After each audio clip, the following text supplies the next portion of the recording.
Henry Kedjan, nous sommes dans les rues d'Abidjan où la fête pour demain se prépare, cette confrontation entre la Côte d'Ivoire et le Mali. Ils sont nombreux les habitants de cette ville qui ont migré vers la ville de Bouaké qui accueillera ce duel des quarts de finale. Mathieu Fangwa, bonjour. Bonjour Mekaten Mokore. Alors hier déjà, nos confrères de la RTI faisaient le constat qu'il n'y a plus de billets disponibles pour cette rencontre. Malgré cela, de nombreux supporters continuent de migrer vers les points de vente de tickets physiques dans le but d'accéder au stade Charles-Konan-Banny. Il y aura foule, Mathieu Fangwa, de quoi prendre des précautions. C'est important de le rappeler. Quand vous arrivez devant un lieu de vente de billets, il y a une foule il y a une file de personnes, qui va sur un peu plus de 50 mètres. La preuve est qu'il y a une grande attente autour de cette rencontre.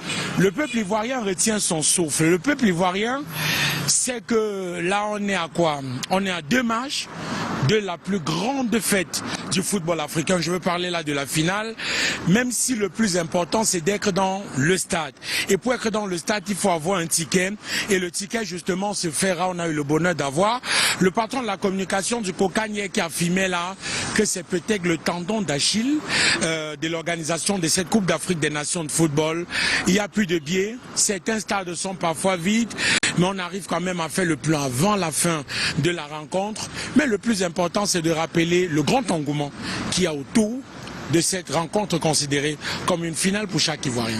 On le sait, ils seront nombreux, ces supporters, demain au stade de Charles-Konan-Banny, mais aussi ici, car on le disait, il y a quelques heures seulement, il y a une mobilisation également des supporters pour que ces derniers se rendent au cours des rencontres et les rencontres qu'il y aura aujourd'hui dans la ville, notamment cette confrontation entre le Nigeria et l'Angola au stade Félix Houphouët-Boigny et Cap-Vert, Afrique du Sud, au stade Alassane Ouattara à Ebimpe.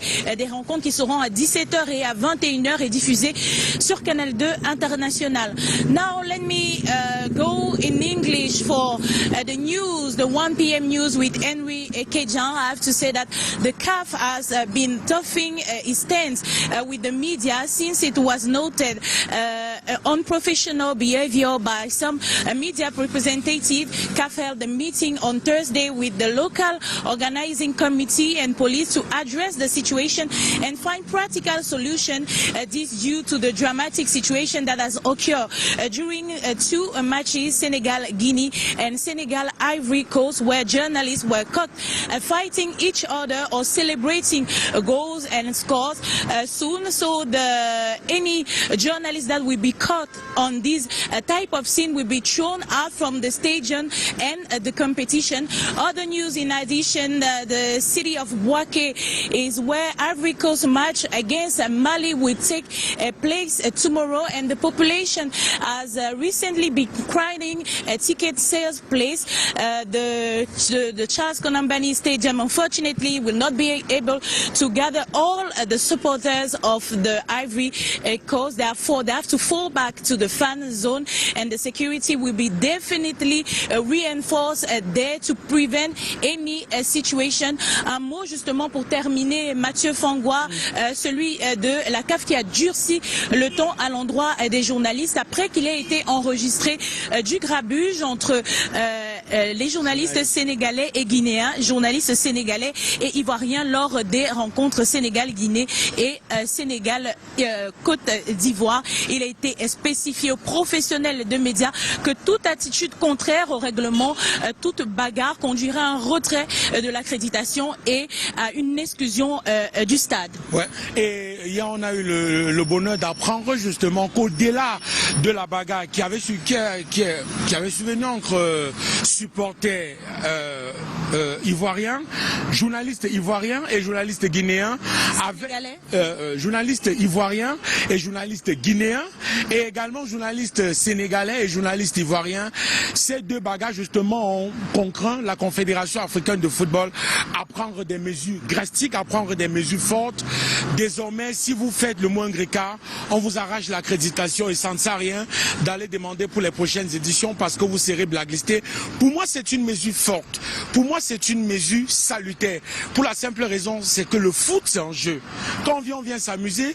On a parlé tantôt avec le président de la communication, du COCAN, de la canne de l'hospitalité.